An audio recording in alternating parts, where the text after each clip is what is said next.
Hi, hello, my dear students. My dear children, this is the part 3 class of our chapter 7, The Glimpses of Free India.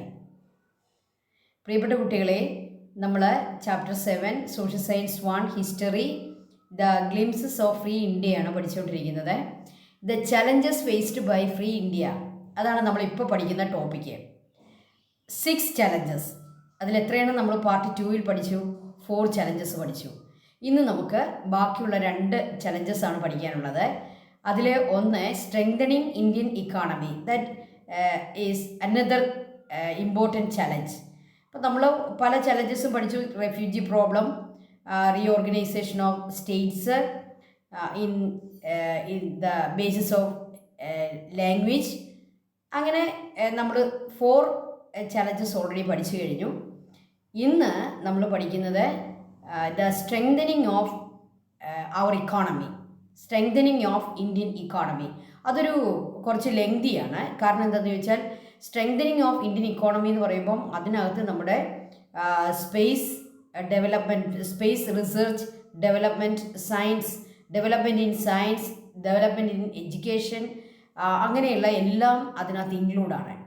അതുകൊണ്ട് തന്നെ നമ്മുടെ ഈ ഒരൊറ്റ challenge നമുക്കൊന്ന് explain ചെയ്ത് പഠിക്കണമെങ്കിൽ നമുക്കൊരു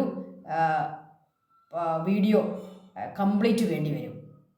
അപ്പോൾ നമ്മൾ ഇന്ന് അത് കംപ്ലീറ്റ് ചെയ്യാൻ പോവുകയാണ്. അപ്പോൾ നമുക്ക് തുടങ്ങാം. അപ്പോൾ നിങ്ങൾ ഓരോ ചലഞ്ചസും 1 by 1 ആയിട്ട് പഠിക്കണം. അതിൽ ഈ സ്ട്രെങ്തനിങ് ഓഫ് ഇന്ത്യൻ ഇക്കോണമി എന്നുള്ളത് ഒരു വളരെ ലോങ് ആയിട്ടുള്ള ഒരു പോർഷനാണ്. അതുകൊണ്ട് തന്നെ അത് ഇമ്പോർട്ടൻ്റ് ആണ്. അതിനകത്ത് ഒരുപാട് ഷോർട്ട് ആൻസേഴ്സ് വരാം, ലോങ് ആൻസർ വരാം, ദെൻ ഒബ്ജക്റ്റീവ് ടൈപ്പ് ക്വസ്റ്റ്യൻസ് വരാം. അങ്ങനെ ഒത്തിരി സാധ്യതയുള്ള ഒരു ചലഞ്ചാണ് ഈ സ്ട്രെങ്തനിങ് ഓഫ് ഇന്ത്യൻ ഇക്കോണമി. അപ്പോൾ നിങ്ങൾ ശ്രദ്ധിച്ച് പഠിക്കണം. നമുക്ക് തുടങ്ങാം. What were the major economic problems of independent India? Independent ഇന്ത്യയിലെ കുറേ മേജറായിട്ടുള്ള ഇക്കണോമിക് പ്രോബ്ലംസ് ഉണ്ടായിരുന്നു. ഈ ഇക്കണോമിക് പ്രോബ്ലം നമ്മൾ മനസ്സിലാക്കിയാലേ നമുക്കിതിൻ്റെ സൊല്യൂഷൻ എടുക്കാൻ പറ്റത്തുള്ളൂ. ഇതിൻ്റെ പ്രോബ്ലം അറിയാമെങ്കിൽ മാത്രമേ ഈ പ്രോബ്ലത്തെ നമുക്കെങ്ങനെ അഡ്രസ്സ് ചെയ്യാമെന്നും ഈ പ്രോബ്ലത്തെ എങ്ങനെ നമുക്ക് ഓവർകം ചെയ്യാമെന്നും ഇതിൻ്റെ സൊല്യൂഷൻ എന്താണെന്നും നമുക്ക് എങ്കിൽ മാത്രമേ മനസ്സിലാക്കാൻ പറ്റുള്ളൂ. അപ്പോൾ പ്രോബ്ലം അറിയാമെങ്കിൽ മാത്രമേ നമുക്ക് സൊല്യൂഷനിലേക്ക് പോകാൻ പറ്റുള്ളൂ. അങ്ങനെയാണ് നമ്മുടെ ഇന്ത്യൻ ഇക്കോണമിയെ നമുക്ക് സ്ട്രെങ്തൻ ചെയ്യാൻ പറ്റുക. അപ്പോൾ പ്രോബ്ലംസ് ഏതൊക്കെയാണ്? Food scarcity first problem. ഇന്ത്യയിൽ നമുക്ക് പറഞ്ഞ നാണക്കേടാണ്, എങ്കിലും നമുക്ക് പറയാതിരിക്കാൻ പറ്റുകയില്ല. 1947 കാലഘട്ടത്തിൽ ആ ഒരു ഇൻഡിപെൻഡൻറ്റ് ടൈമിൽ ഫുഡ് സ്കേഴ്സിറ്റി നമുക്കുണ്ടായിരുന്നു. Food scarcity, okay, first problem. Then poverty. Poverty എന്ന് പറയുമ്പോൾ അതൊരു സമഗ്രമായിട്ടുള്ള ഒരു പ്രോബ്ലമാണ്. പോവർട്ടി എന്ന് പറയുമ്പം അതിനകത്ത് ഏതെങ്കിലും ഒരു പർട്ടിക്കുലർ ഐറ്റം ഇല്ലാത്ത അവസ്ഥയല്ല പോവർട്ടി.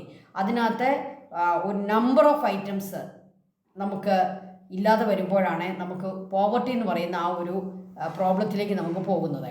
അപ്പോൾ നമുക്ക് രണ്ടാമത്തെ പ്രോബ്ലമായിരുന്നു poverty.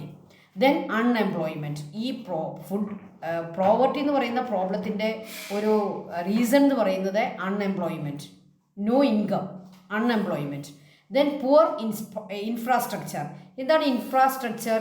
Road, rail, then buildings, അങ്ങനെയുള്ള കാര്യങ്ങളെല്ലാം നമുക്ക് ഇൻഫ്രാസ്ട്രക്ചർ എന്നാണ് പറയുക. നമ്മുടെ ഭൗതികമായിട്ടുള്ള സാഹചര്യങ്ങൾ അത് വളരെ പുവറായിരുന്നു, poor infrastructure. Then low agricultural output. നമുക്ക് ഫുഡ് സ്കേഴ്സിറ്റി എന്ന് പറയുന്ന ആ ഒരൊറ്റ പ്രോബ്ലം തന്നെ എന്തുകൊണ്ടാണ് ഉണ്ടാകുന്നത്? Low agricultural output. Then low industrial output. ഫാക്ടറീസൊക്കെ വളരെ മിനിമം ആയിരുന്നു, അഗ്രികൾച്ചറൽ ഔട്ട്പുട്ട് വളരെ ലോ ആയിരുന്നു, പുവർ ഇൻഫ്രാസ്ട്രക്ചർ ആയിരുന്നു, അൺഎംപ്ലോയ്മെൻ്റ് ഉണ്ടായിരുന്നു, പോവർട്ടി ആയിരുന്നു, ഫുഡ് സ്കേഴ്സിറ്റി ആയിരുന്നു. സോ ഈ number of problems, major economic problems prevailing in independent India. അപ്പം നമുക്ക് ഈ പ്രോബ്ലത്തെ എങ്ങനെ സോൾവ് ചെയ്തു നമ്മുടെ Indian government, Indian first government ഈ ഒരു ഇക്കണോമിക് പ്രോബ്ലംസെ എങ്ങനെയാണ് അഡ്രസ്സ് ചെയ്തത്, എങ്ങനെയാണ് സോൾവ് ചെയ്തത്? How independent India address the economic problems. How independent India solved the economic problems. Nehru took the initiative to form the Planning Commission in India based on the economic planning model of the Soviet Union. നമ്മുടെ എന്നും ഒരു friendly നേഷനായിരുന്നു Soviet union. ഇപ്പം നമുക്കറിയാം നമ്മുടെ Indian leaders, പ്രത്യേകിച്ച് കോൺഗ്രസിൻ്റെ leaders അടക്കം എല്ലാവരും തന്നെ ഒരു സോഷ്യലിസ്റ്റ് മെൻറ്റാലിറ്റി ഉള്ളവരായിരുന്നു. നെഹ്റു ഓൾസോ എ സോഷ്യലിസ്റ്റ്, അദ്ദേഹം ഒരു സോഷ്യലിസ്റ്റ് ആയിരുന്നു. അതുകൊണ്ട് തന്നെ നമുക്ക് കൂടുതൽ അറ്റാച്ച്മെൻറ്റ് അമേരിക്കയോടായിരുന്നില്ല, അന്നത്തെ ഒരു ബിഗ് പവറായിരുന്ന സോവിയറ്റ് യൂണിയനോടായിരുന്നു. നമുക്കറിയാം സെക്കൻഡ് വേൾഡ് വാറിൻ്റെ അവസാനം, അതായത് 1945 ലോകം തന്നെ 2 പവർ ബ്ലോക്കായിട്ട് ഡിവൈഡായി. അതിലൊരു ബ്ലോക്ക് ക്യാപിറ്റലിസ്റ്റ് ബ്ലോക്കായിരുന്നു, USA ലീഡർഷിപ്പ് കൊടുക്കുന്നു. രണ്ടാമത്തേത് സോഷ്യലിസ്റ്റ് ബ്ലോക്കായിരുന്നു, അത് സോവിയറ്റ് യൂണിയൻ ആയിരുന്നു. അന്നത്തെ USSR ആയിരുന്നു അതിന് ലീഡർഷിപ്പ് കൊടുക്കുക. അപ്പോൾ USSRനോടായിരുന്നു ഇന്ത്യക്ക് കൂടുതൽ അറ്റാച്ച്മെൻറ്റ്. കാരണം എന്താണ്, നമ്മളൊരു സോഷ്യലിസ്റ്റ് ഒരു വേ ഇഷ്ടപ്പെടുന്നവരായിരുന്നു. അത് ഗാന്ധിജി അടക്കമുള്ള ഇന്ത്യൻ ലീഡേഴ്സ് എല്ലാം തന്നെ സോഷ്യലിസ്റ്റ് മെൻറ്റാലിറ്റി ഉള്ളവരായിരുന്നു. അപ്പോൾ Nehru took the initiative to form the planning commission. We also form a planning commission like Soviet Union, taking the model of Soviet Union. Soviet യൂണിയനെ മോഡലാക്കിക്കൊണ്ട്, നമുക്കറിയാം സോവിയറ്റ് യൂണിയനിലെ സോവിയറ്റ് റെവല്യൂഷൻ കഴിഞ്ഞ് അവിടെ ഒരു പ്ലാനിങ് കമ്മീഷൻ നിലവിൽ വരികയും ഒരു 5 ഇയർ പ്ലാൻസ് അനുസരിച്ച് സോവിയറ്റ് യൂണിയൻ വലിയ ഇക്കണോമിക് ഡെവലപ്മെൻറ്റ് ഉണ്ടാക്കുകയും ചെയ്തു. ഓക്കെ, അതിനെ മോഡലാക്കിക്കൊണ്ട് ഇന്ത്യയിലും പ്ലാനിങ് കമ്മീഷൻ ബിഗിൻ ചെയ്തതാണ് നെഹ്റു ചെയ്ത ഏറ്റവും പ്രധാനപ്പെട്ട ഒരു നീക്കം. Okay, Nehru took the initiative to form the planning commission. India followed a mixed economy, giving importance to public sector. Mixed economy means giving importance to public sector and private sector, but we gave more importance to public sector. അപ്പോൾ അന്ന് India ഒരു mixed ഇക്കോണമിയാണ് നമ്മൾ follow ചെയ്തത്. നമുക്കറിയാം ലോകത്ത് 3 തരം ഇക്കോണമികളാണുള്ളത്. ഒന്നാമത്തെ capitalist economy, രണ്ടാമത്തെ സോഷ്യലിസ്റ്റ് ഇക്കോണമി, മൂന്നാമത്തേത് മിക്സ്ഡ് ഇക്കോണമി. ക്യാപിറ്റലിസ്റ്റ് ഇക്കോണമിയുടെ ഏറ്റവും പ്രധാനപ്പെട്ട ഒരു ഫീച്ചർ എന്ന് പറയാവുന്നത് പ്രൈവറ്റ് എൻ്റർപ്രൈസസ്, പ്രൈവറ്റ് ഓണർഷിപ്പ്. അതാണ് ക്യാപിറ്റലിസ്റ്റ് ഇക്കോണമി, അവിടെ എല്ലാം പ്രൈവറ്റ് ആയിരിക്കും. എന്നാൽ സോഷ്യലിസ്റ്റ് ഇക്കോണമിയുടെ ജസ്റ്റ് ഓപ്പോസിറ്റാണ്, എന്താണ്, പബ്ലിക്. സോഷ്യലിസ്റ്റ് ഇക്കോണമിയിൽ എല്ലാം പബ്ലിക് സെക്ടറിനായിരിക്കും ഇമ്പോർട്ടൻസ്, ഗവൺമെൻറ് ഓൺഡ് കാര്യങ്ങളായിരിക്കും അവിടെ ഉണ്ടാവുക. എന്നാൽ ഒരു മിക്സ്ഡ് ഇക്കോണമിയിലോ പ്രൈവറ്റ് പ്ലസ് പബ്ലിക്. അപ്പോൾ പ്രൈവറ്റ് ഓണർഷിപ്പും പബ്ലിക് ഓണർഷിപ്പും ഗവൺമെൻറ് ഓണർഷിപ്പും പ്രൈവറ്റ് ഓണർഷിപ്പും എല്ലാം മിക്സ് ചെയ്ത് വരുന്നതാണ് മിക്സ്ഡ് ഇക്കോണമി. പക്ഷേ ഇന്ത്യയുടെ മിക്സ്ഡ് ഇക്കോണമിക്ക് ഒരു പ്രത്യേകത ഉണ്ടായിരുന്നു. എന്താ ഇവിടെ പറഞ്ഞിരിക്കുന്നത്? Giving importance to public sector. Okay, നമ്മുടെ റെയിൽവേ, നമ്മുടെ ബസ്സുകളെ, നമ്മുടെ എന്താണ് എല്ലാ സിസ്റ്റവും, നമ്മുടെ എല്ലാ സിസ്റ്റങ്ങളും ഗവൺമെൻറ് ഓണർഷിപ്പിലായിരുന്നു നമ്മുടെ 1947 കാലഘട്ടത്തിൽ ഉണ്ടായിരുന്നത്. അപ്പോൾ അതും നമ്മുടെ ഇക്കണോമിക് ഡെവലപ്മെൻറ്റിനെ, ഇക്കണോമിക് പ്രോബ്ലത്തെ സോൾവ് ചെയ്യുന്നതിനെ നമ്മളെ ഹെൽപ്പ് ചെയ്തു. So we adopt a mixed economy, giving more importance to public sector. Then to overcome food scarcity, the first 5-year plan emphasized agricultural development. നമ്മൾ ഒന്നാമത്തെ 5-year പ്ലാൻ തന്നെ നമ്മൾ അതിന് ഏറ്റവും കൂടുതൽ ഇമ്പോർട്ടൻസ് കൊടുത്തത് ഫുഡ് സ്കേഴ്സിറ്റിയെ ഓവർകം ചെയ്യാനായിരുന്നു. അതുകൊണ്ടാണ് ടീച്ചർ പറഞ്ഞത്, നിങ്ങൾ ആദ്യം പ്രോബ്ലം മനസ്സിലാക്കി വെക്കുക, എന്നിട്ട് ആ പ്രോബ്ലത്തെ നമ്മൾ എങ്ങനെ ഓവർകം ചെയ്തെന്ന് മാത്രം എഴുതിയേച്ചാൽ മതി. To overcome food scarcity we adopt a first 5-year plan, emphasize agricultural development. Okay, for this purpose efforts were made to construct dams in various parts of the country. നമുക്കറിയാം അഗ്രികൾച്ചറൽ ഡെവലപ്മെൻറ്റ് ഉണ്ടാകണമെങ്കിൽ നമ്മൾ മൺസൂണിനെ മാത്രം depend ചെയ്തുകൊണ്ട് അഗ്രികൾച്ചറിൽ ഇരുന്നാൽ നമുക്കൊരിക്കലും production increase ചെയ്യാൻ പറ്റുകയില്ല.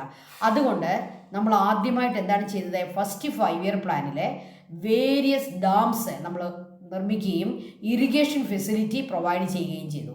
Okay, for this purpose efforts were made to construct dams in various parts of our country. നമുക്കറിയാം ഫസ്റ്റ് 5-year പ്ലാനിൽ തന്നെ നമ്മൾ ധാരാളം വലിയ പ്രോജക്റ്റുകളെ, ഡാം പ്രോജക്റ്റുകളെ നമ്മൾ സ്റ്റാർട്ട് ചെയ്തു. To solve unemployment, the second 5-year plan emphasise industrial development. നമുക്കറിയാം അഗ്രികൾച്ചറൽ സെക്ടറിൽ കൂടുതൽ എംപ്ലോയ്മെൻ്റ് ഒക്കെ കിട്ടുമെങ്കിലും അതിൽ നിന്ന് കിട്ടുന്ന ഈൽഡ് വളരെ കുറവായിരിക്കും. അതുകൊണ്ട് സെക്കൻഡ് 5-year പ്ലാനിൽ നമ്മൾ കൂടുതൽ ഇമ്പോർട്ടൻസ് കൊടുത്തത് ഇൻഡസ്ട്രിയൽ ഡെവലപ്മെൻറ്റാണ്. ഫാക്ടറികളിൽ നമുക്കറിയാം ധാരാളം എംപ്ലോയ്മെൻറ്റ് ഓപ്പർച്യൂണിറ്റി കിട്ടുന്നത് കൊണ്ട് ഫാക്ടറികൾ ധാരാളം സ്ഥാപിച്ചു. അങ്ങനെ ഇൻഡസ്ട്രിയൽ ഡെവലപ്മെൻറ്റിന് കൂടുതൽ ഇമ്പോർട്ടൻസ് കൊടുത്ത് നമ്മൾ സെക്കൻഡ് 5 ഇയർ പ്ലാൻ കൊണ്ടുവന്നു. Okay, then iron and steel industries were established in the public sector with the financial and technical assistance of foreign countries. നമുക്കറിയാം അന്നത്തെ ഇന്ത്യയുടെ ഇക്കണോമിക് സ്റ്റാറ്റസ് എന്ന് പറയുന്നത് വളരെ ലോ ആയിരുന്നു. അതുകൊണ്ട് തന്നെ ഒരു അയൺ ആൻഡ് സ്റ്റീൽ ഇൻഡസ്ട്രി പോലെ ഹ്യൂജ് ഫണ്ട് വേണ്ടി വരുന്ന ഇൻഡസ്ട്രീസ് നമുക്ക് തനിച്ച് സ്റ്റാർട്ട് ചെയ്യാനുള്ള കപ്പാസിറ്റി ഇന്ത്യക്കില്ലായിരുന്നു. സോ നമ്മൾ എന്ത് ചെയ്തു? The iron and steel industries were establish on the public sector with the financial and technical assistance of foreign countries. Foreign രാജ്യങ്ങളെ ആശ്രയിച്ചുകൊണ്ട് ഇപ്പം ജർമ്മനി, സോവിയറ്റ് യൂണിയൻ പോലെയുള്ള രാജ്യങ്ങളെ ഇന്ത്യയെ സഹായിച്ചു. അവരുടെ ടെക്നിക്കൽ അസിസ്റ്റൻസും അവരുടെ ഫിനാൻഷ്യൽ അസിസ്റ്റൻസും സ്വീകരിച്ചുകൊണ്ട് iron and steel industries public സെക്ടറിൽ തുടങ്ങി. അത് നമ്മുടെ ഇക്കണോമിക് പ്രോബ്ലത്തെ ഓവർകം ചെയ്യാൻ നമ്മളെ സഹായിച്ചു. ധാരാളം എംപ്ലോയ്മെൻറ്റ് ഓപ്പർച്യൂണിറ്റി ഉണ്ടായി, നമ്മുടെ ഇൻഡസ്ട്രിയൽ ഔട്ട്പുട്ട് കൂടി. ഓക്കെ, ഇൻഡസ്ട്രിയൽ എന്താണ് മെഷീൻസ് മാത്രമല്ല, അഗ്രികൾച്ചറൽ സെക്ടറിൽ വേണ്ട മെഷീൻസും ഇങ്ങനെയുള്ള ഫാക്ടറികളിൽ നമ്മൾ പ്രൊഡ്യൂസ് ചെയ്തു. അത് ആരെ ഹെൽപ്പ് ചെയ്തു? നമ്മുടെ അഗ്രികൾച്ചറൽ സെക്ടറിനെ ഹെൽപ്പ് ചെയ്തു. അഗ്രികൾച്ചറൽ സെക്ടറിൽ നമുക്ക് പ്രൊഡക്ഷൻ ഇൻക്രീസ് ചെയ്യാനായിട്ട് പറ്റി. അപ്പോൾ അയൺ ആൻഡ് സ്റ്റീൽ ഇൻഡസ്ട്രി എന്ന് പറയുന്നത് ഒരു രാജ്യത്തിൻ്റെ ബാക്ക് ബോൺ ആണെന്ന് നമുക്ക് പറയാം. അതിൻ്റെ ഡെവലപ്മെൻറ്റിൻ്റെ ബാക്ക് ബോൺ ആണ് അയൺ ആൻഡ് സ്റ്റീൽ ഇൻഡസ്ട്രി. അത് നമ്മൾ ധാരാളം അയൺ ആൻഡ് സ്റ്റീൽ ഇൻഡസ്ട്രികൾ നമ്മൾ സ്റ്റാർട്ട് ചെയ്തു. Okay, subsequent plans focused on areas such as poverty eradication and food sufficiency, education and energy generation. അപ്പോൾ ഫസ്റ്റ്, സെക്കൻഡ്, തേർഡ് 5 ഇയർ പ്ലാനുകളിലെല്ലാം 5 year plan എന്ന് പറഞ്ഞാൽ എന്താണ്? 5 ഇയേഴ്സ് കൊണ്ട് ആ ഒരു പ്ലാൻ, ഒരു പ്രോജക്റ്റ് കംപ്ലീറ്റ് ആകുന്നു. ദെൻ അടുത്ത പ്രോജക്റ്റ് സ്റ്റാർട്ട് ചെയ്യുന്നു. അവിടെ എംഫസൈസ് വേറൊരു സെക്ടറിന് കൊടുക്കുന്നു. അങ്ങനെ 1 by 1 ആയിട്ട് നമ്മൾ ഓരോ സെക്ടറിനെയും നമ്മൾ ഡെവലപ്പ് ചെയ്തുകൊണ്ട് വന്നു. ഓക്കെ, ഫസ്റ്റ് 5 ഇയർ പ്ലാനിൽ നമ്മൾ ഏത് എംഫസൈസ് കൊടുത്തു? അഗ്രികൾച്ചറൽ സെക്ടറിന് എംഫസൈസ് കൊടുത്തു. സെക്കൻഡ് 5 ഇയർ പ്ലാനിൽ നമ്മൾ എന്തിനെ എംഫസൈസ് കൊടുത്തു? ഇൻഡസ്ട്രിയൽ സെക്ടറിന് എംഫസൈസ് കൊടുത്തു. തേർഡിനകത്ത് നമ്മൾ എന്തിന് എംഫസൈസ് കൊടുത്തു? Poverty eradication, food self sufficiency, education, energy generation. Education, energy generation, food poverty eradication, food sufficiency, ഇങ്ങനെയുള്ള ഓരോരോ ഫേസും നമ്മൾ എടുത്തുകൊണ്ട് 5 ഇയർ പ്ലാൻസ് കൊണ്ടുവന്ന് 5 ഇയർ കൊണ്ട് ആ ഒരു പ്രോബ്ലത്തെ നമ്മൾ ഓവർകം ചെയ്തു. ഈ രീതിയിലാണ് നമ്മുടെ ഇക്കണോമിക് ഇനീക്വാളിറ്റി, ഇക്കണോമിക് ബാക്ക്വേർഡ്നെസ് നമ്മൾ ഓവർകം ചെയ്തത്. ഓക്കെ, അപ്പോൾ എന്തൊക്കെയാണ് ചെയ്തത്? എന്തൊക്കെ നമ്മൾ പോയിന്റിൽ വരണം? പ്ലാനിംഗ് കമ്മീഷൻ്റെ കാര്യം എഴുതണം. ഫസ്റ്റ് 5 ഇയർ പ്ലാനിൻ്റെ കാര്യം, മിക്സ്ഡ് ഇക്കോണമി അഡോപ്റ്റ് ചെയ്തെന്ന് എഴുതണം. സെക്കൻഡ് 5 ഇയർ പ്ലാനിൽ എന്താണ് നമ്മൾ എംഫസൈസ് കൊടുത്തെന്ന് എഴുതണം. അയൺ ആൻഡ് സ്റ്റീൽ ഇൻഡസ്ട്രികളുടെ കാര്യം മസ്റ്റായിട്ട് എഴുതിയിരിക്കണം. കാരണം അയൺ ആൻഡ് സ്റ്റീൽ ഇൻഡസ്ട്രിയാണ് ഒരു രാജ്യത്തിൻ്റെ എക്കണോമിക് ഡെവലപ്മെൻറ്റിൻ്റെ ഏറ്റവും അടിസ്ഥാനം. അതുപോലെ തന്നെ education, energy generation, poverty eradication, food self sufficiency, ഇങ്ങനെയുള്ള ഓരോ കാര്യത്തിനും എംഫസൈസ് കൊടുത്ത് നമ്മൾ ഈ പ്രോബ്ലത്തെ ഓവർകം ചെയ്തു. ഓക്കെ, ദെൻ നമുക്ക് അപ്പോൾ കണ്ടു നമ്മൾ ഫസ്റ്റ് 5 ഇയർ പ്ലാനിൻ്റെ ഭാഗമായിട്ട് നമ്മുടെ അഗ്രികൾച്ചറൽ ഡെവലപ്മെൻറ്റിന് വേണ്ടി ധാരാളം പ്രോജക്റ്റുകളെ, റിവർ വാലി പ്രോജക്ട്സ് അല്ലെങ്കിൽ ഡാം പ്രോജക്റ്റുകൾ ചെയ്തെന്ന് പറഞ്ഞു. ഏതൊക്കെയാണ് ഏറ്റവും പ്രധാനപ്പെട്ടത്? ഫക്രാനങ്കൽ, ദാമോദർ വാലി പ്രോജക്റ്റ് ആൻഡ് ഹീരാക്കുഡ്. ഈ 3 പ്രോജക്റ്റുകളായിരുന്നു അന്നത്തെ ഏറ്റവും major one. ഫക്രാനങ്കൽ, Damodar Valley project, ഹീരാക്കുഡ്. Okay, ഈ നെയിം ഒന്ന് ഓർത്ത് വെച്ചോളുക. ഓക്കെ, ഇത് നമ്മുടെ ഛത്തീസ്ഗഡിലെ അന്ന് തുടങ്ങിയ ഒരു പ്രോജക്റ്റ്, ഒരു dam project, Damodar Valley dam project ഒരു ട്രൈബൽ ഗേളിനെ കൊണ്ട് നെഹ്റു ഉദ്ഘാടനം ചെയ്യിപ്പിക്കുന്നതിൻ്റെ ഒരു ചിത്രമാണ്. നമ്മുടെ ടെക്സ്റ്റിലും ഈ ചിത്രം കൊടുത്തിട്ടുണ്ട്. ഈ ട്രൈബൽ ഗേളിൻ്റെ പേര് അവിടെ പറയുന്നുണ്ട്. ബുധിനി മെഹ്ജൻ എന്നായിരുന്നു ഈ കുട്ടിയുടെ പേര്. 15 ഇയർ ഗേളായിരുന്നു അവൾ. ആ ദാമോദർ വാലി പ്രോജക്റ്റിൻ്റെ ആ പ്രോജക്റ്റിൽ വർക്ക് ചെയ്ത ഒരു വർക്കറായിരുന്നു. അപ്പം നെഹ്റുവിൻ്റെ ഒരു ആഗ്രഹമായിരുന്നു ഒരു വർക്കറിനെ കൊണ്ട് ഈ പ്രോജക്റ്റ് ഉദ്ഘാടനം ചെയ്യിപ്പിക്കുകയും അങ്ങനെ അവർക്കൂടി വർക്കേഴ്സിനൂടി ഇമ്പോർട്ടൻസ് ഉള്ള ഒരു രാജ്യമാണ് നമ്മുടെ ഇന്ത്യ. അദ്ദേഹത്തിൻ്റെ ഒരു സോഷ്യലിസ്റ്റ് മെൻറ്റാലിറ്റിയാണ് അദ്ദേഹത്തെ പ്രേരിപ്പിച്ചത്. അങ്ങനെ ആ കുട്ടിയെ കൊണ്ട് ഉദ്ഘാടനം ചെയ്യിപ്പിക്കുന്നതിൻ്റെ ഒരു ചിത്രമാണ് നിങ്ങളിവിടെ കാണുന്നത്. ഇത് ദാമോദർ റിവറിലാണ്. ഈ ദാമോദർ വാലി പ്രോജക്റ്റ് ഛത്തീസ്ഗഡാണ്. അവിടെ നടന്ന ഒരു സംഭവമാണ്. അത്രയും ഇയേഴ്സ് ബാക്ക് നെഹ്റു അത്രയും വലിയൊരു ഒരു ചിന്താഗതിയുള്ള നമ്മുടെ പ്രൈം മിനിസ്റ്ററെ പറ്റി നമുക്ക് അഭിമാനിക്കേണ്ട ഒരു കാര്യമാണ് അദ്ദേഹം ചെയ്ത ഈ ഒരു വലിയ പ്രവൃത്തി. ഇത് ദാമോദർ നദിയിൽ ഉണ്ടാക്കിയ Damodar Valley project first 5 year പ്ലാനിൻ്റെ ഭാഗമായിട്ട് നിർമ്മിച്ചതാണ്. അതിൻ്റെ ഇനാഗ്രേഷൻ ആണ് നിങ്ങൾ കാണുന്നത്. Okay, major iron and steel industry. നമുക്കറിയാം ഒരു രാജ്യത്തിൻ്റെ ഇക്കണോമിക് ഡെവലപ്മെൻറ്റിൻ്റെ ബാക്ക് ബോൺ എന്ന് പറയുന്നത് അയൺ ആൻഡ് സ്റ്റീൽ ഇൻഡസ്ട്രികളാണ്. അയൺ ആൻഡ് സ്റ്റീൽ ഇൻഡസ്ട്രി എത്ര ഏറെ ഒരു രാജ്യത്തുണ്ടാകുന്നോ അത്രയും ഇക്കണോമിക് ഡെവലപ്മെൻറ്റ് അവിടെ ഉണ്ടാകും. കാരണം എന്താണ്? അയൺ ആൻഡ് സ്റ്റീൽ ഇൻഡസ്ട്രികളാണ് ഒരു രാജ്യത്തിലെ എല്ലാ സെക്ടറുകൾക്കും വേണ്ട മെഷീൻസ്, എല്ലാ സെക്ടറുകൾക്കും വേണ്ട എക്യുപ്മെൻറ്റ്സ്, ടൂൾസ്, ഇതെല്ലാം അവിടെയാണ് നിർമ്മിക്കപ്പെടുക. ഓക്കെ, ഏറ്റവും പ്രധാനപ്പെട്ട iron and steel industry Germany help ചെയ്തുകൊണ്ട് നമ്മൾ ചെയ്തതാണ്. Rourkela iron and steel industry, അത് ഒഡീസയിലാണ്. Rourkela iron and steel industry with the help of Germany. Technical and financial assistance Germany തന്നു. Then Bhilai iron and steel industry, അത് ഛത്തീസ്ഗഡിലാണ്. സോവിയറ്റ് യൂണിയനാണ് അതിന് നമ്മളെ സഹായിച്ചത്. With the help of Soviet Union, technical and financial assistance of Soviet Union, we started Bhilai iron and steel industry in Chhattisgarh. Then Durgapur Iron and Steel Industry, West Bengal, with the help of United Kingdom or ബ്രിട്ടൻ്റെ സഹായത്തോടു കൂടി നമ്മൾ West ബംഗാളിൽ Durgapur iron and steel industry start ചെയ്തു. Then Bokaro iron and steel industry in Jharkhand with the help of Soviet Union. Soviet യൂണിയൻ്റെ ഹെൽപ്പോടുകൂടി ജാർഖണ്ഡിൽ, നമുക്കറിയാം ട്രൈബൽസ് കൂടുതലുമുള്ള ഒരു സ്റ്റേറ്റാണ് ജാർഖണ്ഡ്. അവിടെ അന്ന് Bokaro iron and steel industry, ഈ അയൺ ആൻഡ് സ്റ്റീൽ ഇൻഡസ്ട്രികളെല്ലാം സ്റ്റാർട്ട് ചെയ്തിരിക്കുന്ന ഒഡീസയാണെങ്കിലും ഛത്തീസ്ഗഡ് ആണെങ്കിലും വെസ്റ്റ് ബംഗാൾ ആണെങ്കിലും ജാർഖണ്ഡ് ആണെങ്കിലും അവിടെ ഈ അയണിൻ്റെ ഡെപ്പോസിറ്റ് ഉണ്ട്, അതുപോലെ മാംഗനീസിൻ്റെ ഡെപ്പോസിറ്റ് ഉണ്ട്, കോളിൻ്റെ ഡെപ്പോസിറ്റ് ഉണ്ട്.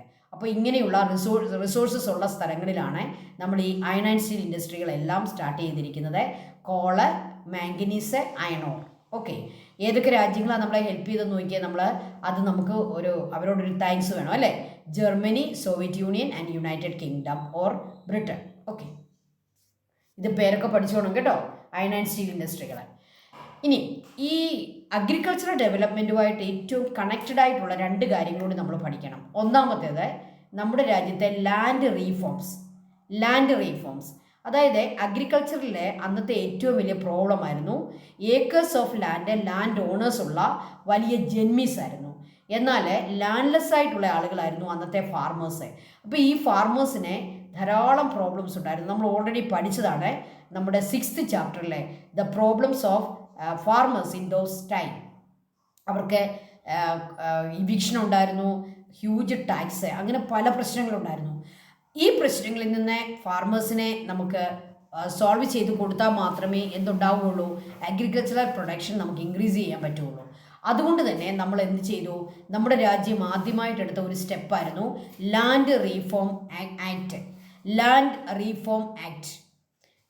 റീഫോം കൊണ്ടുവന്നു. അതിനുവേണ്ടി പ്രത്യേക ആക്ട് കൊണ്ടുവരികയും ലാൻഡ്ലെസ് ഫാർമേഴ്സിനെ ലാൻഡ് ഓണേഴ്സാക്കി മാറ്റുകയും ചെയ്തു. അപ്പോൾ നമുക്കതൊന്ന് പഠിക്കാം. Land reforms was A significant step that initiated remarkable changes in the agricultural sector in independent India. Substantiate. The aim of land reform was to set a limit on the amount of land an individual could own. അന്ന് ഒരു ഇൻഡിവിജ്വലിനെ അയാൾക്ക് on ചെയ്യാവുന്ന ലാൻഡിന് ഒരു limit ഇല്ലായിരുന്നു. ഒരു വ്യക്തിക്ക് എത്ര acres of land വേണമെങ്കിലും അയാൾക്ക് ഓൺ ചെയ്യായിരുന്നു. അതിന് യാതൊരു തരത്തിലുള്ള റെസ്ട്രിക്ഷനും ഇല്ലായിരുന്നു. എന്നാൽ ലാൻഡ് റീഫോം ബില്ലുകൾ കൊണ്ടുവന്ന എന്തിനു വേണ്ടിയാണ്? ആ റെസ്ട്രിക്ഷൻ വെക്കാനാണ്. അത്രയും ഏക്കേഴ്സ് ഓഫ് ലാൻഡ് ഒരു ഇൻഡിവിജ്വൽ ഓൺ ചെയ്താൽ എന്ത് സംഭവിക്കും? ബാക്കി ഫാർമേഴ്സിന് ലാൻഡ് ഇല്ലാതെ വരും. So the aim of land reform was to set a limit on the amount of land an individual could own. Based on the recommendations of a committee chaired by Nehru, an agrarian reform committee was appointed under the leadership of J.C. Kumarappa with the aim of economic development. അപ്പോൾ നെഹ്റു ചെയർമാനായിരുന്ന ഒരു കമ്മിറ്റിയുടെ recommendation അനുസരിച്ച് ഒരു agrarian reform കമ്മിറ്റിയെ നമ്മൾ appoint ചെയ്തു, നമ്മുടെ government appoint ചെയ്തു. ആ കമ്മിറ്റിയുടെ ചെയർമാൻ ആരായിരുന്നു? Agrarian reform committee JC Kumarappa എന്ന് പറയുന്ന ഒരു ലീഡറായിരുന്നു അതിൻ്റെ ചെയർമാൻ. ഇതിൻ്റെ എല്ലാം എയിം എന്തായിരുന്നു? അതിൻ്റെ എല്ലാം ബേസിക് ആയിട്ടുള്ള എയിം എന്ന് പറയുന്നത് ഇക്കണോമിക് ഡെവലപ്മെൻറ്റ് തന്നെയായിരുന്നു. അപ്പോൾ JC കുമാരപ്പ എന്ന് പറയുന്ന ഒരു കമ്മീഷനെ നമ്മൾ അപ്പോയിൻറ്റ് ചെയ്തു. എന്തിനു വേണ്ടിയാണ്?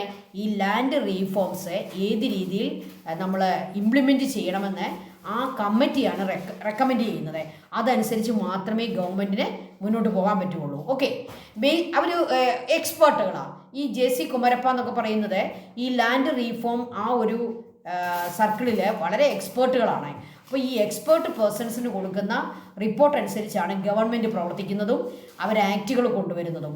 Based on the report of the committee, this JC Kumarappa commission, they submit the report.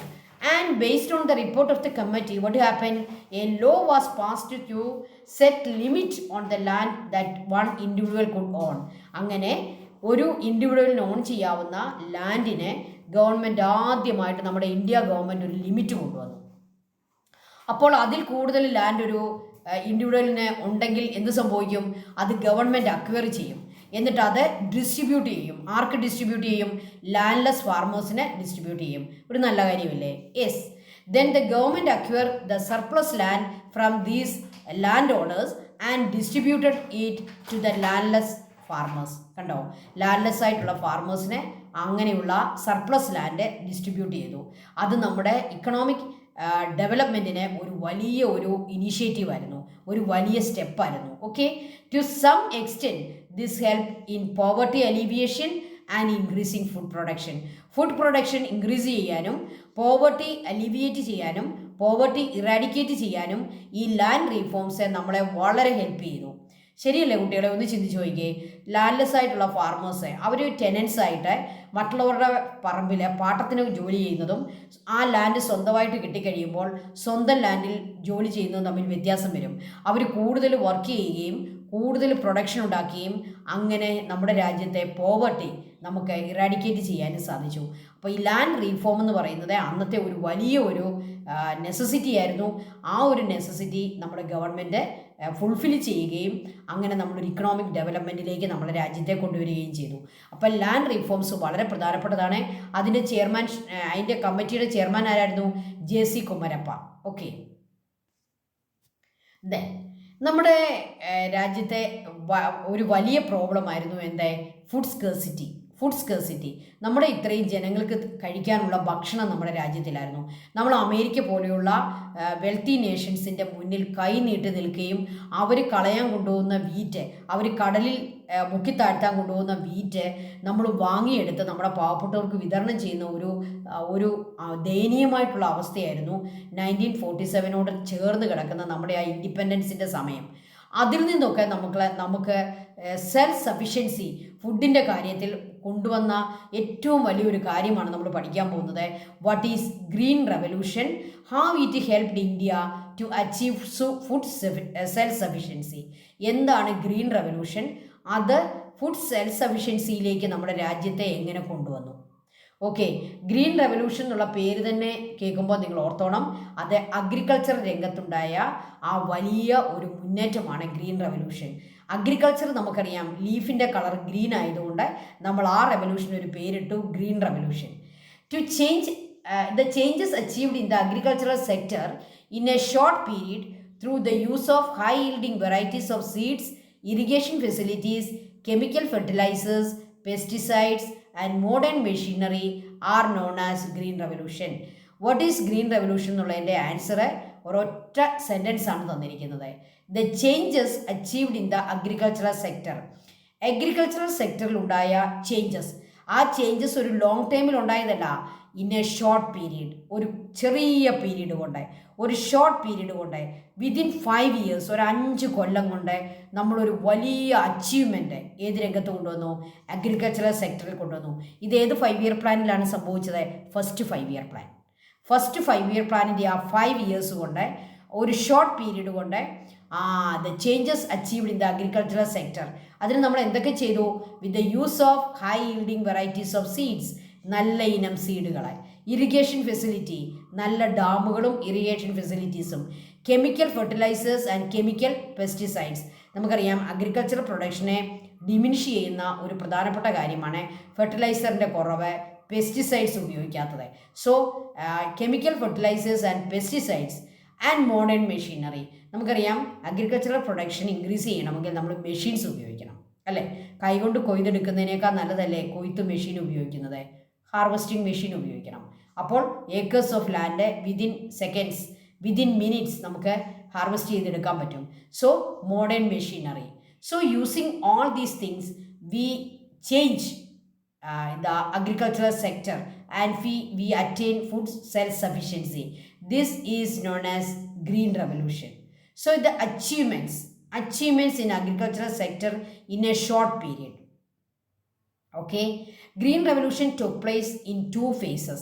Green Revolution 2 phase ആയിട്ടാണ് നടന്നത്. ഒന്നാമത്തേത് from 60 to 70 and from 70 to 80. അപ്പോൾ നമ്മുടെ ഗ്രീൻ റെവല്യൂഷൻ നമ്മൾ 2 ഫേസ് ആയിട്ടാണ് നടന്നത്. അതിൽ ഒന്നാമത്തെ ഫേസ് എന്ന് പറയുന്നത് ഒരു 10 years, ഏത് തൊട്ട് ഏത് വരെയാണ്? 1960 തൊട്ട് 1970 വരെ. അടുത്ത ഫേസ് എന്ന് പറയുന്നത് 1970 തൊട്ട് 1980 വരെ. അപ്പോൾ ഒരു 20 years വേണ്ടി വന്നു നമുക്ക് ടോട്ടലി ഒരു വലിയ ഒരു സെൽഫ് സഫിഷ്യൻസിയിലേക്ക് പോകാൻ. പക്ഷേ ഫസ്റ്റ് 5-year പ്ലാൻ തന്നെ നമുക്കൊരു വലിയ ചേഞ്ച് കൊണ്ടുവരികയും നമ്മുടെ ഫുഡ് പ്രൊഡക്ഷൻ വളരെയേറെ വികസിക്കുകയും മറ്റു രാജ്യങ്ങളുടെ മുന്നിൽ കൈനീട്ടി നിൽക്കുന്ന ഒരു അവസ്ഥയിൽ നിന്ന് നമ്മളെ രക്ഷിക്കുകയും ചെയ്തായിരുന്നു. പക്ഷേ 20 years കൊണ്ട് നമ്മൾ മറ്റ് രാജ്യങ്ങൾക്ക് ഫുഡ് ഗ്രെയിൻസ്, വീറ്റ്, റൈസ് പോലുള്ള കാര്യങ്ങൾ നമുക്ക് എക്സ്പോർട്ട് ചെയ്യാവുന്ന അവസ്ഥയിലേക്ക് നമ്മളെത്തി. അത്രയും വലിയ അച്ചീവ്മെൻ്റ് ഒക്കെ വരാനായിട്ട് നമുക്ക് 20 years എടുത്തു. പക്ഷേ വെറും 5 years കൊണ്ട് നമ്മൾ എന്ത് നേടി? ഫുഡിന് ആരുടെയും മുന്നിൽ കൈനീട്ടുന്ന അവസ്ഥയിൽ നിന്ന് നമ്മൾ നേടി. ഫുഡ് സെൽഫ് സഫിഷ്യൻസി നമ്മൾ നേടി. അപ്പോൾ ഗ്രീൻ റെവല്യൂഷൻ ഒരു ഷോർട്ട് പീരീഡ് കൊണ്ട് നേടിയെടുത്ത ആ വലിയ അച്ചീവ്മെൻ്റ് ആയിരുന്നു. ഓക്കെ, ആരാണ് ഗ്രീൻ റെവല്യൂഷൻ്റെ നേതാവ്? Doctor MS Swaminathan. Doctor MS Swaminathan is known as the father of the green revolution. He was the leader. MS Swaminathan. നമ്മൾ ഫോട്ടോ എടുത്തിട്ടുണ്ട്, നിങ്ങളെ കാണിച്ചു തരാം. The collective efforts of national leaders and scientist help India to achieve food self sufficiency. അപ്പോൾ food self സഫിഷ്യൻസിയുടെ credit അത് നേടിയെടുത്ത, എന്നാൽ സെൽഫ് സഫിഷ്യൻസി എന്ന് പറഞ്ഞാൽ സ്വയം പര്യാപ്തത. ഫുഡിൻ്റെ കാര്യത്തിൽ നമ്മൾ സ്വയം പര്യാപ്തമായി. നമ്മൾ ഒരു രാജ്യത്തിൻ്റെയും, അമേരിക്കയുടെയോ സോവിയറ്റ് യൂണിയൻ്റെയോ ഒരു രാജ്യത്തിൻ്റെയും ഹെൽപ്പില്ലാതെ നമ്മുടെ രാജ്യത്തെ ജനങ്ങൾക്ക് വേണ്ട ഫുഡ് നമ്മൾ തന്നെ പ്രൊഡ്യൂസ് ചെയ്തു. അതാണ് ഫുഡ് സെൽഫ് സഫിഷ്യൻസി. അതിലേക്ക് നമ്മളെ കൊണ്ടുപോയത് ആരാണ്? ഇതിൻ്റെ ക്രെഡിറ്റ് കൊടുക്കേണ്ടത്? നമ്മുടെ നാഷണൽ ലീഡേഴ്സ്, നമ്മുടെ പ്രൈം മിനിസ്റ്റർ അടക്കമുള്ള നാഷണൽ ലീഡേഴ്സ് അതിൻ്റെ ക്രെഡിറ്റ് കൊടുക്കണം. അതുപോലെ തന്നെ നമ്മൾ ക്രെഡിറ്റ് കൊടുത്തേണ്ട ഒരു ഗ്രൂപ്പാണ് സയൻറ്റിസ്റ്റ്. നമ്മുടെ സയൻറ്റിസ്റ്റുകളെ, അവരാണ് നമ്മുടെ ഈ high yielding varieties of seeds കണ്ടുപിടിച്ചത്. അവരാണ് നമുക്ക് കെമിക്കൽ ഫെർട്ടിലൈസേഴ്സും നല്ല പെസ്റ്റിസൈഡ്സും നമുക്ക് തന്നത്. മോഡേൺ മെഷീനറി ഡിസൈൻ ചെയ്തതും അത് തന്നതും സയൻറ്റിസ്റ്റുകളാണ്. അതുകൊണ്ട് നമുക്ക് the collective efforts of national leaders and scientist help India to achieve food self sufficiency. India reduce dependence on food import. നമ്മൾ ഫുഡ് ഇമ്പോർട്ട് ചെയ്യുന്നത് നമ്മൾ റെഡ്യൂസ് ചെയ്തു. And creating food surplus for storage. Food surplus ആക്കി നമ്മൾ മാറ്റി, അത് store ചെയ്ത് വെച്ചു. ഓക്കെ, ഇപ്പോൾ നമ്മൾ ഇമ്പോർട്ട് ചെയ്യുന്നുണ്ട്, നമ്മളിപ്പോൾ എക്സ്പോർട്ട് ചെയ്യുന്നുണ്ട്. ഈ കഴിഞ്ഞ ദിവസം ട്രംപ് കണ്ടില്ലേ, നമ്മുടെ ബസുമതി അരിയാണ് US ചെല്ലുന്നത്. നമ്മൾ ബസുമതി അരി, നമ്മുടെ കശ്മീരിലും ഒക്കെ ഉണ്ടാക്കുന്ന ബസുമതി അരി, ഏറ്റവും ഫസ്റ്റ് ക്വാളിറ്റി അരി US നമ്മൾ എക്സ്പോർട്ട് ചെയ്ത് വിടുന്നു. ഓക്കെ, അപ്പോൾ എക്സ്പോർട്ട് വരെ നമ്മളിപ്പോൾ ഫുഡിൻ്റെ കാര്യത്തിൽ നടത്തുന്നു. ഇമ്പോർട്ട് നമ്മൾ എന്ത് ചെയ്തു? കംപ്ലീറ്റ് നമ്മൾ കട്ട് ചെയ്തു. We reduce import of food grains, food items and create food surplus for storage. If in the production of wheat and rice we attain self-sufficiency. വീറ്റിൻ്റെയും റൈസിൻ്റെയും കാര്യത്തിൽ നമ്മൾ സെൽഫ് സഫിഷ്യൻസി നേടിയെടുത്തു. ഇതെല്ലാം കൂടെ ചേർത്ത് പറയുമ്പോഴാണ് എന്താകുന്നത്? Green revolution. So what is green revolution? What are the achievements India gained in the time of green revolution? അപ്പോൾ ഡോക്ടർ MS സ്വാമിനാഥനെ നമുക്കൊന്ന് കാണാം. ഇതാണ് MS സ്വാമിനാഥൻ. അദ്ദേഹമാണ് ഗ്രീൻ റെവല്യൂഷൻ്റെ father of green revolution, doctor MS Swaminathan. Okay, then white revolution and blue revolution. Green റെവല്യൂഷൻ്റെ കൂടെ നമുക്ക് പറയേണ്ട 2 റെവല്യൂഷനാണ് വൈറ്റ് റെവല്യൂഷനും ബ്ലൂ റെവല്യൂഷനും. വൈറ്റ് എന്ന് പറയുമ്പോൾ നമ്മൾ മിൽക്കും ഡയറി പ്രോഡക്ട്സും ഓർത്തോണം. ബ്ലൂ എന്ന് പറയുമ്പോൾ നമ്മൾ ഫിഷ് ഓർത്തോണം. കാരണം വെള്ളത്തിൻ്റെ നിറം ബ്ലൂ ആയിട്ടല്ലേ നമ്മൾ കാണിക്കുന്നത്, അതുകൊണ്ടാണ് അതിന് ബ്ലൂ റെവല്യൂഷൻ. അപ്പോൾ ഫിഷിൻ്റെ പ്രൊഡക്ഷൻ കംപ്ലീറ്റ് നമ്മൾ ഇൻക്രീസ് ചെയ്തതാണ് ബ്ലൂ റെവല്യൂഷൻ. അപ്പോൾ ഗ്രീൻ റെവല്യൂഷൻ നടക്കുന്ന കാലത്തെ അതിനോട് അനുബന്ധമായിട്ട് നമ്മൾ നടത്തിയ 2 റെവല്യൂഷനാണ് വൈറ്റ് റെവല്യൂഷനും ബ്ലൂ റെവല്യൂഷനും. White revolution means increase in milk and dairy products. Production of milk and dairy product increased abundantly. That is white revolution. Then the increase in fish production is known as blue revolution. So along with the green revolution, we started this white revolution and blue revolution. White revolution നമ്മൾ പ്രത്യേകം പറയേണ്ടതാണ്. കാരണം white റെവല്യൂഷൻ്റെ father എന്ന് വിളിക്കാവുന്ന ആളും മലയാളിയാണ്. അദ്ദേഹത്തിൻ്റെ പേര് നമുക്കൊന്ന് കാണാം. ഇതാണ് ഡോക്ടർ വർഗീസ് കുര്യൻ. ഇദ്ദേഹമാണ് ഗുജറാത്തിലെ അമൂൽ എന്ന് പറയുന്ന ആ ഒരു പ്രസ്ഥാനം ആരംഭിച്ചതും അങ്ങനെ ഇന്ത്യ മുഴുവൻ ഒരു മിൽക്ക് ആൻഡ് ഡയറി പ്രോഡക്ട്സിൻ്റെ പ്രൊഡക്ഷൻ വളരെയേറെ ഇൻക്രീസ് ചെയ്യുന്നതിനും അങ്ങനെ സെൽഫ് സഫിഷ്യൻസിയിലേക്ക് എത്താനും വലിയൊരു എംപ്ലോയ്മെൻറ്റ് ഓപ്പർച്യൂണിറ്റി ഉണ്ടാക്കാനും ഒരു ഇക്കണോമിക് ഡെവലപ്മെൻറ്റ് നമുക്കുണ്ടാക്കാനും സഹായിച്ച നമ്മുടെ അഭിമാനമായ മലയാളിയാണ് ഇദ്ദേഹം. ഇദ്ദേഹമാണ് വൈറ്റ് റെവല്യൂഷൻ്റെ ലീഡർ. എന്താണ് ഇദ്ദേഹത്തിൻ്റെ പേര്? ഡോക്ടർ വർഗീസ് കുര്യൻ. ഓക്കെ, അപ്പം ഈ അമൂലൊക്കെ ഇദ്ദേഹത്തിൻ്റെ ബ്രെയിനിലുണ്ടായ ആശയമാണ് കേട്ടോ.